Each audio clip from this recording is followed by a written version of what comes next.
এই রাজনীতি ইসলামী ছাত্র শিবিরে চলে না, কোনো ভাইয়ের রাজনীতি, কোনো দাদার রাজনীতি, চাচার রাজনীতি ইসলামী ছাত্র শিবিরে চলে না। বিধায় এই সংগঠনটা এত পরিশীলিত এবং এটা থাকবে কিয়ামত পর্যন্ত ইনশাআল্লাহ। এক ভাই প্রশ্ন করছেন, বাংলাদেশ ইসলামী ছাত্র শিবির সমস্ত কর্মকাণ্ড আয়োজনগুলো আমার খুব ভালো লাগে, কিন্তু এই সঠিকভাবে সম্পূর্ণ করতে অর্থের প্রয়োজন হয়। অর্থের বিষয়টা আমরা বলছি, আমাদের অর্থের আয়ের সোর্স হচ্ছে আমাদের সংবিধানে বলা আছে, এক হচ্ছে আমাদের শুভাকাঙ্ক্ষীদের আয়, অর্থাৎ ইসলামী ছাত্র শিবির 48 বছর ধরে প্রতিষ্ঠা লগ্ন থেকে যত ভাইদের বিদায় দিয়েছে, আনপ্রোডাক্টিভ জিনিস তো আর ছাত্র শিবির বিদায় দেয় না।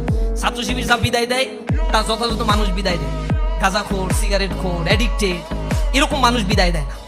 আমরা দেখি যে সংসারে 10টা ছেলে মেয়ে, ও হচ্ছে সর্বশেষ, এসে আমাদেরকে বলে ভাই আমার ঘরের পরিবারের হাল ধরতে হবে। আমি বলি তোমার 9 ভাই কি করে?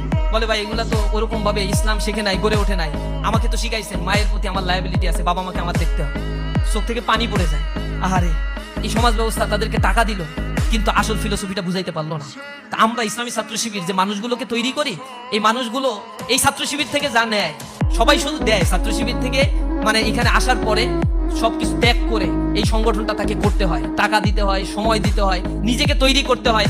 ছাত্র শিবির তো কোনো বিল্ডিং না যে এখানে কোনো কিছু জমা করে রাখা যাবে, এটা হচ্ছে একটা মানুষের combination of some sorts of people.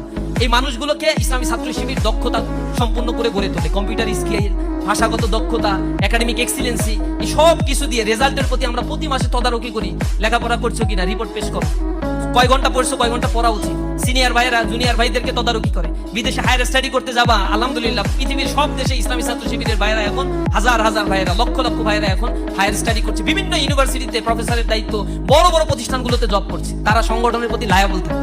তারা এমন না এই সংগঠন করতে আসছে লুটপাট করার জন্য, চাঁদাবাজি করার জন্য, এরপরে এখান থেকে টেন্ডারবাজি করার জন্য, টেম্পো স্ট্যান্ড দখলের জন্য। এই কাজ তো ইসলামী ছাত্র শিবিরে এসে করা যায় না। তো ইসলামী ছাত্র শিবির কি কারণে করতে আসে? নিজেকে তৈরি করার জন্য করতে আসে। তৈরি করার পরে ছাত্র শিবিরের প্রতি তার দায়বদ্ধতা থেকে নিজ থেকে তারা এখানে ফান্ডিং করে, আর এই ফান্ডিং এর পাই টু পাই হিসাব ইসলামী ছাত্র শিবির রাখে।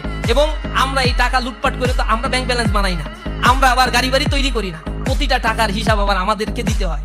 এইখানে আরেকটা বড় সিস্টেম হচ্ছে, আমি সভাপতি যদি হই, আমি কোনো টাকা আয় করতে পারবো, ব্যয় করতে পারবো, মানে আমার হাত দিয়ে ব্যয় করতে পারবো।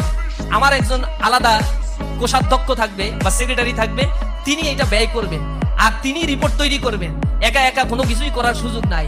সব ক্ষমতা আমার আছে ব্যয় করার, কিন্তু অর্ডার দেওয়ার ক্ষমতা আছে, হাত দিয়ে খরচ করার কোনো সুযোগ নেই। আবার যার হাতে টাকা থাকে, সিস্টেমটা হচ্ছে সে নিজের মতো করে কোনো খরচও করতে পারবে না, অর্ডারও দিতে পারবে না, অর্ডার শুধু তালিম করবে আর হিসাব রাখবে। এগুলো হচ্ছে সিস্টেমের মধ্যে দিয়ে চলার কারণে স্বচ্ছতা, ট্রান্সপারেন্সিটা আমরা যথাযথভাবে শতভাগ মেনটেন করি। আর আমাদের জনশক্তি যারা থাকে, ছাত্র বয়সে আমরা শিখাই, তুমি যা ইনকাম করো তার একটা অংশ ইসলামের জন্য তুমি দান করে দাও, সংগঠনের জন্য দান করো। এই দান করার